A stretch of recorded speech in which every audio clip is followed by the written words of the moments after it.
Good evening, ladies and gentlemen. My name is Thomas Michael Robbins, modern-day Hermetic Master and Tarot Instructor.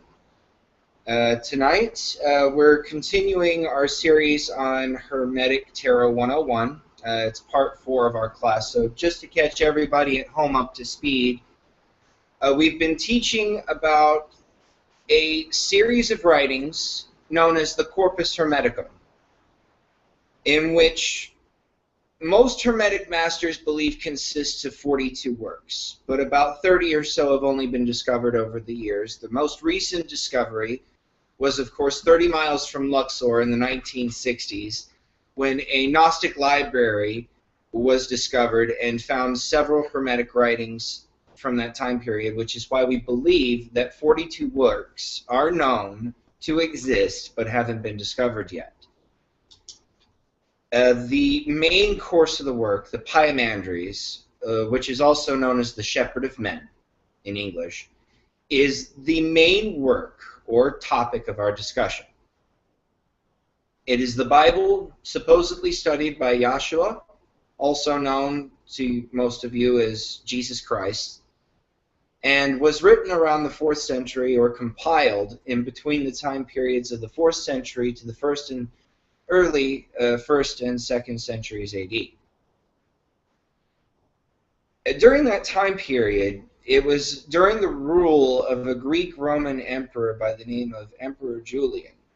He was from the Ptolemy household, the dynasty that was preceding the Christian era. And Emperor Julian, during that time period, declared to the Republic of Rome that he had declared religious tolerance, for the Romans could not economically change all of the gods of the lands that they had conquered. It would just be financial suicide for them. They couldn't change everybody's religions to the Roman way of thinking, so they declared religious tolerance.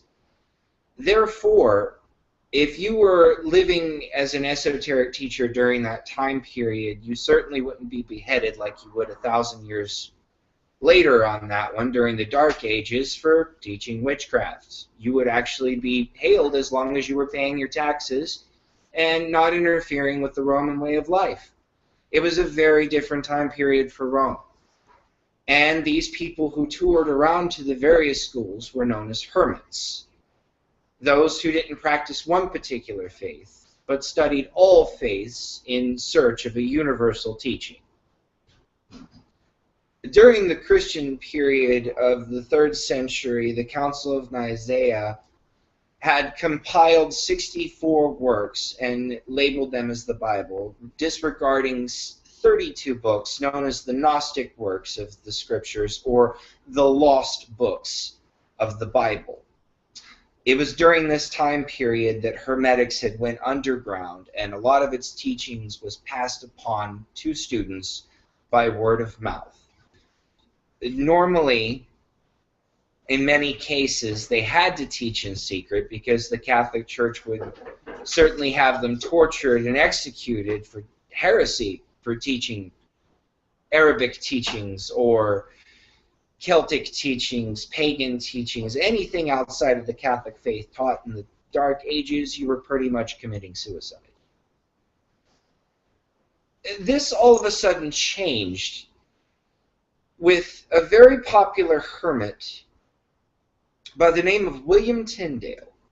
He was a Christian hermit and wrote the first English language text of the Bible that had been written in over 1,000 years. He actually had to flee from his hometown to Nimes, France, where he remained hidden until the work was complete. This was also during the same time period of the Gutenberg press, in which the Gutenbergs were, while remained secrets, were also hermits, and very wealthy hermits, mind you, because they had enough money to build the press and printed the first binded book ever published for mass production. It was called the Gutenberg Bible of 1484. And it was written primarily in Greek. It wasn't translated into English yet, because the Catholic Church had yet to approve the English language for it. and had deemed any English copy of the Bible to be burned during that time period. The author, who saved the English language single-handedly along with Martin Luther, who had his own German language version of the Bible, gave birth to the Protestant religion, which is the Christian faith separated from Catholicism. Without these works, Protestants would not be able to read the King James Version we have now, thanks to these gentlemen.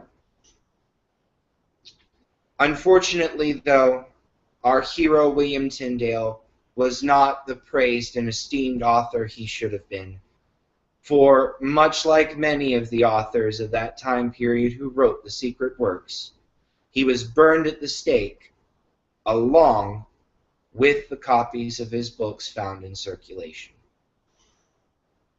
Sadly, his ashes were spread upon the Nile River, and he was labeled a heretic by the church. It wasn't until the 17th century when Sir Francis Bacon, godfather of the Rosicrucians, brought his work back to life by plagiarizing about 90% of the William Tyndale Bible into what we know as the King James Version of the Bible. So now we see the direct placement of Hermetic philosophy into the Christian religion. So we're going to backtrack a little bit back to the 4th century BC and talk about a man known by the name of Hermes Trismegistus. Clement of Alexandria, during that time period of the 1st and 2nd century AD, wrote a lot about this guy, but he never did really answer the question, who was Hermes, where did he came from, and what was his story? Many mysteries surround the history of Hermes Trismegistus, and there's a lot of questions on whether or not he existed. However, his fables are well talked about in the Corpus Hermeticum, and he is known as the deity of universal knowledge, and those who are Hermes-like are granted the title known as hermit. So the Hermetic order, the Hermetic philosophy, Hermetic science is something that your mind is born into. It's something not like a religion, it's something you don't convert to. It's a title that you earn within the esoteric community. It means that you understand a pantheistic philosophy of what we now call God. God is not a he or a she, but to the hermit, God is an entity, a spirit that lives in all living things, not just human beings, but animals, plant life, and all animate objects, including the air that we breathe, is still considered a living force to the Hermetic philosophy. Tarot is one of their primary teaching tools, for it is also all-encompassing of the universal mind, and it doesn't matter whether you're a Christian or a Wiccan. Tarot has something to teach us all. As a matter of fact, if you look in the Protestant religion, you will also find divination members of the church who use tarot cards in their practices of the Christian rituals. Many Christians to this day also use playing cards, which they don't know that the birth of playing cards actually came from the birth of tarot, which was discovered by the Knights Templar, in which you're going to begin that discussion in tonight's lecture series, Part 4 of Hermetics 101, The Secrets of Tarot. This week, we continue our orientation of the strange mysteries of the history of what we now know as playing cards, and the histories behind the birth of what modern tarot is.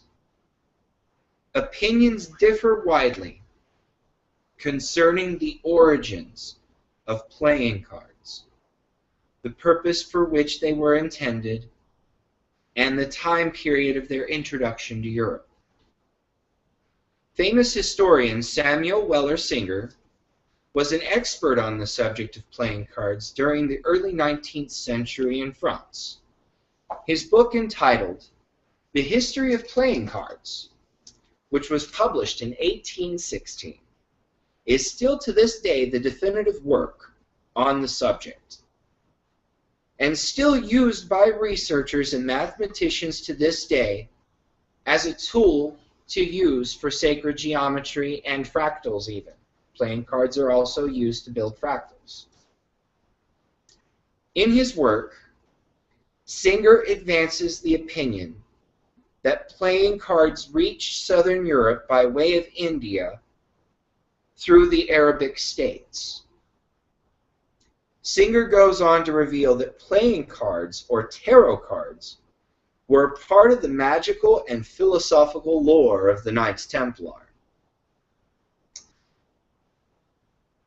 To avoid persecution, the Knights Templar concealed the archaic meanings of the symbols of the early discovery of the cards by inventing elaborate games using the cards for amusement or gambling. And obviously we know how much of a mistake that is in our modern day era, so we can kind of guess what happened to the Knights Templar. Tarot cards may also be traced back to the religious symbolism of ancient Egyptians. Samuel Roberts of 1763 and passed away in the year of 1848, charted for us in his work titled The Gypsies, published in 1836, ample proof of the Egyptian origins of the tarot cards. In one place, he writes, when the gypsies originally arrived to England is very uncertain. They are first noticed in our laws by several statutes against them during the reign of Henry VIII, in which they are described and astonished people, but they were also described as outlandish people, calling themselves as Egyptians, who do not profess any craft or trade, but go about in great number. A curious legend relates to the destruction of the Library of Alexandria. The large body of priests who attended there were said to have banded together to preserve the secret rites of the Serapists. Their descendants, known as the Gypsies, carried with them the most precious of these volumes saved from the burning library, and these books were also known as the Book of Enoch or the Book of Thoth, T-H-O-T-H, for those of you taking notes. The Book of Thoth, of course, Thoth is confused to be Hermes so many times, but we know physically within our realm that Hermes and Thoth are two completely different people, because Hermes Trismegistus is around 4th century BC. We have Thoth, one of the ancient architects of the ancient pyramids, was around 3000 BC if he existed at all. So obviously, even though we're talking about two different entities, Hermes and Thoth seem to go hand in hand a lot in conversations within the esoteric circles, because of their teachings being so similar. Now, the Book of Thoth became to the wanderers upon the face of the earth the remaining people of the ancient language carried these books about with them, and a birthright of magic and mystery. So they kept the teachings of Thoth for hundreds of years in Europe between the families, until it leaked out somewhere around the 19th century, when the French secret societies had infiltrated their works and began their own study of the tarot cards themselves after becoming entranced by the mystery itself. They wanted to know the secret on how the gypsies were able to read them so well and figure out what their true secrets were. Secrets that could possibly put them to their graves. Kurt de Gebelin, probably one of the famous historians on the subject, was born in 1725, died in 1784, was a former Protestant pastor, till one day, while on his way to his hometown in Nimes, discovered this band of gypsies along the side of the road. and was initiated into the arcane wisdom of tarot through the gypsies. Gabelin believed that the word tarot derived from two ancient Egyptian words, the word tar meaning road, and the word ro meaning royal. Thus, tarot constitutes as the royal road to wisdom. Paul Christian, another historian during that time period who was also Christian, better known as Jean-Baptiste, was born in 1811, passed away of 1877, was a mouthpiece of the French secret societies of the 19th century.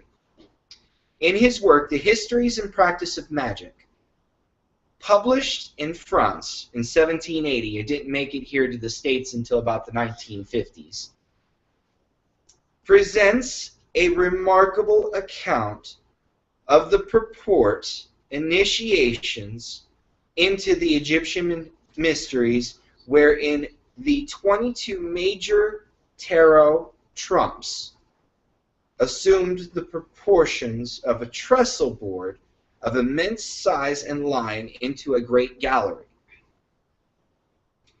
In other words, the cards back then were much larger than the ones that we use today, and the main reason why early readers of the tarot practiced the pausing of the interpretation to the candidate of the cards before they turned each card was not because of any religious belief or hocus-pocus practice, but because of practicality, because the tarot cards were so immensely huge in those days that it took up most of the space used, and they had to turn each card one at a time in order to see all the signs and symbols during the interpretation of the card.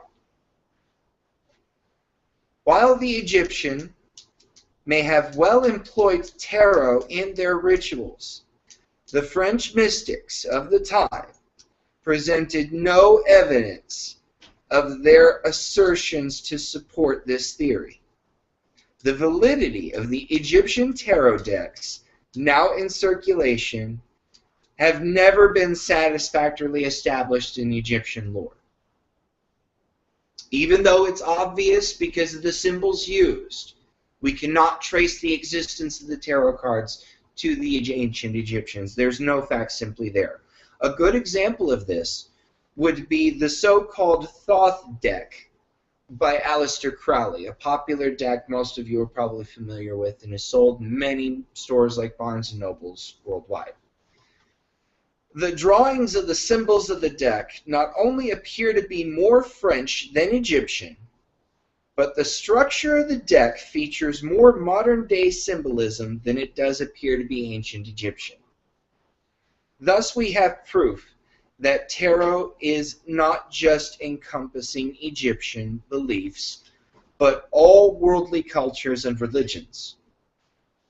Tarot was also a vital element to Rosicrucian symbolism, which would be the godfathers of the Protestant church that we now have today.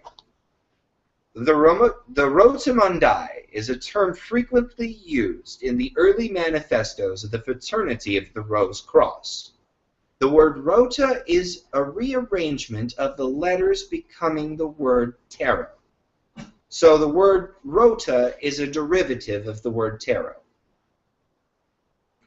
The ancient name for these mysterious cards, of course, would be such as that, the Royal Road to Wisdom. The number... go ahead. Quick question.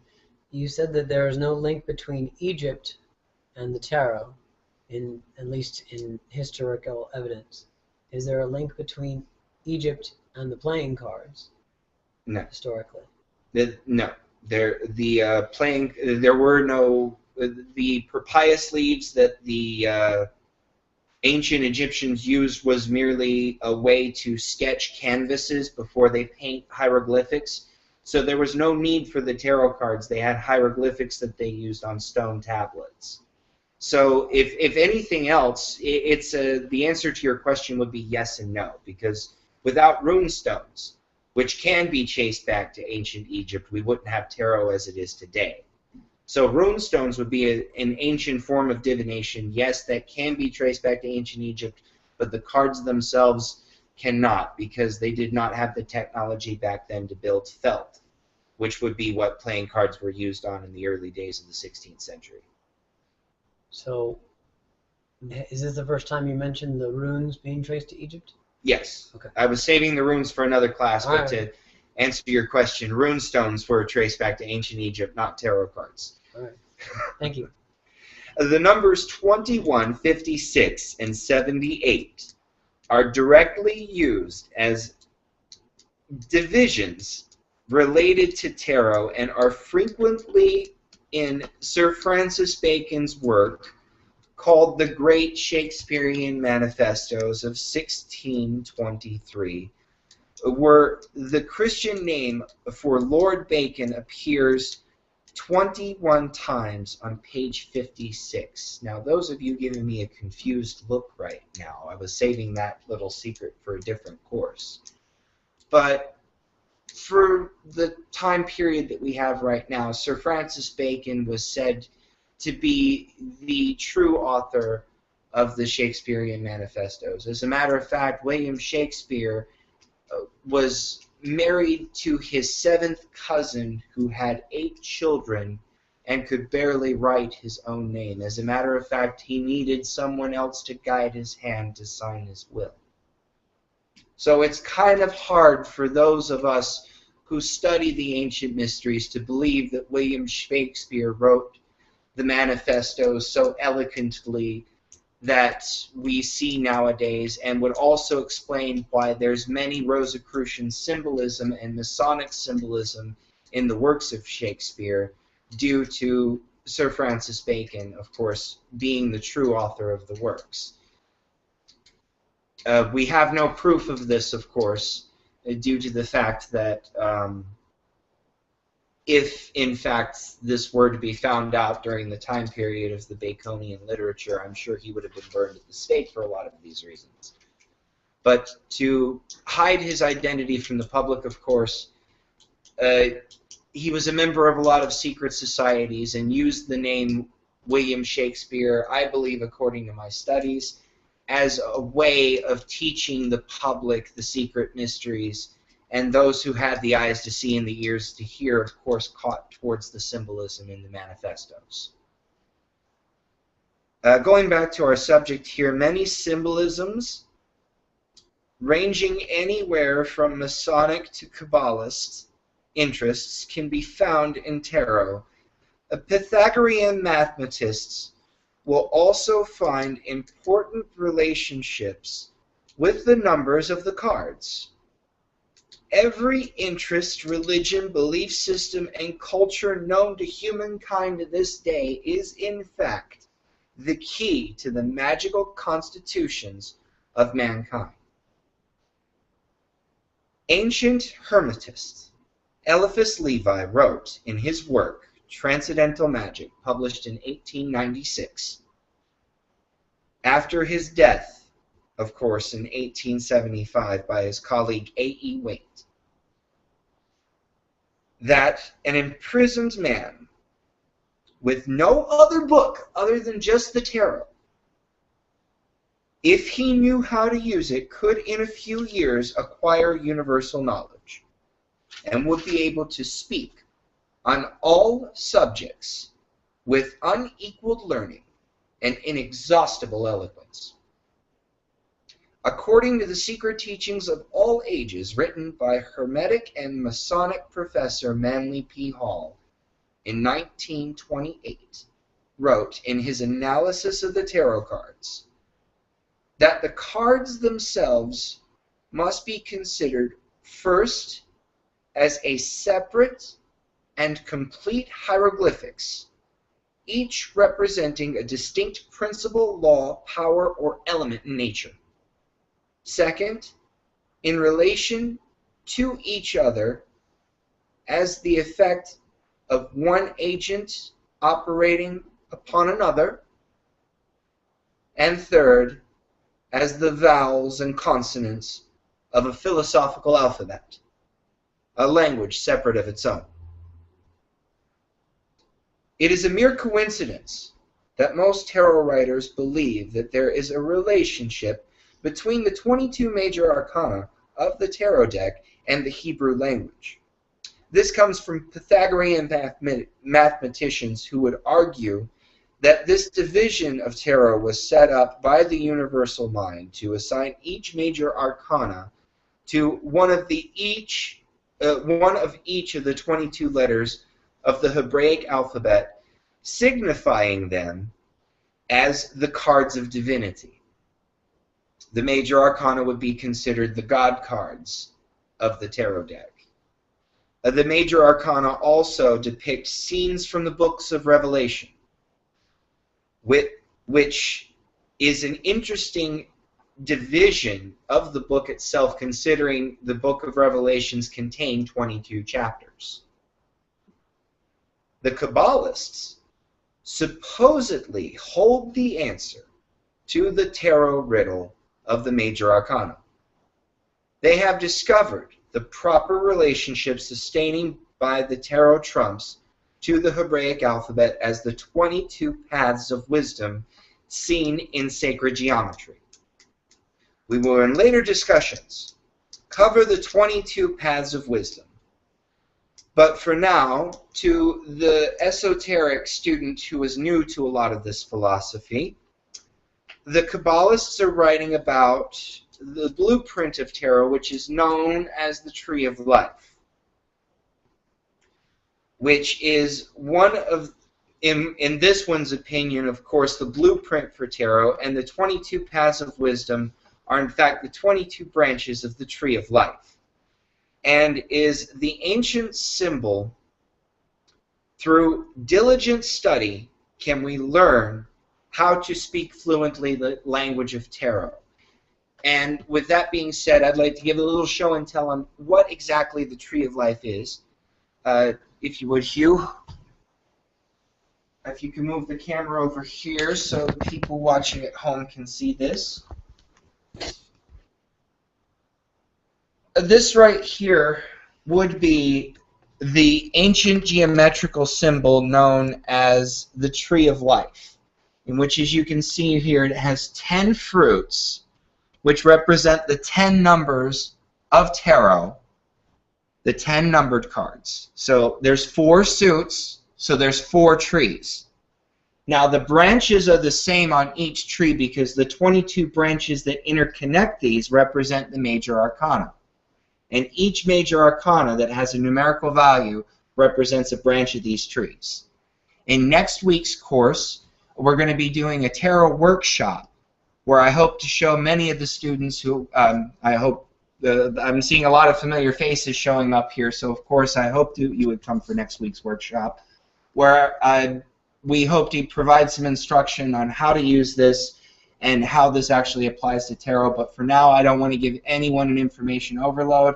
Does anyone have any questions or comments? Great, perfect. Well, I'm going to call break real quick before we start the Fool's Journey, which is the next portion of our class. Blessed be, and we'll see you again soon. Thank you for listening. This was Thomas Michael Robbins with Sacred Spiral, Arizona in Tempe, Arizona.